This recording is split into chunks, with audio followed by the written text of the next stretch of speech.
Այն ինչ որ հայտարարեց նախարար Արսեն Թորոսյան, այն թվերը, որը ներկայացրեց, արդյոք ծածկում է նվազագույն սպառողական զամբյուղը։ Գարնիկ, իրականում դրա հետ կապված մտավախություններ կան, տես, բարձրացումը կարևոր էր, անհրաժեշտություն էր, բայց այդ բարձրացումը պիտի լինի անընդհատ եւ օրինակելի պարագայում եկամուտների համընդհանուր ինդեքսավորման տրամաբանության ներքո, շատ ենք խոսել այդ մասին, եթե չմանրանամ, ամբողջ տրամաբանությունն այն է, որ պարբերաբար գնաճին համարժեք պիտի հասարակության ֆունդամենտալ եկամուտներ ընդհանուր առմամբ բարձրանան, բայց թողնենք, հա, մի կողմ ինչ է արվել, ինչ չի արվել, որքանով եւ այլն, չթերագնահատելով,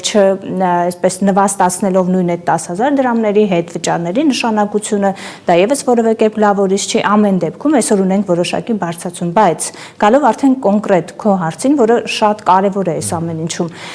որքանով է մեր նվազագույն սպառողական զամբյուղի արժեքը, տես, մենք արդեն 80,000 դրամը կարծես թե գերազանցող նվազագույն սպառողական զամբյուղ ունենք, բայց ամբողջ խնդիրը կանում է նրանում, որ դա կարծես թե շարունակական թանկացման ֆոնին է։ Իդեպ, այսօր հենց խոսելու ենք թանկացումների մասին, այդ թվում նաև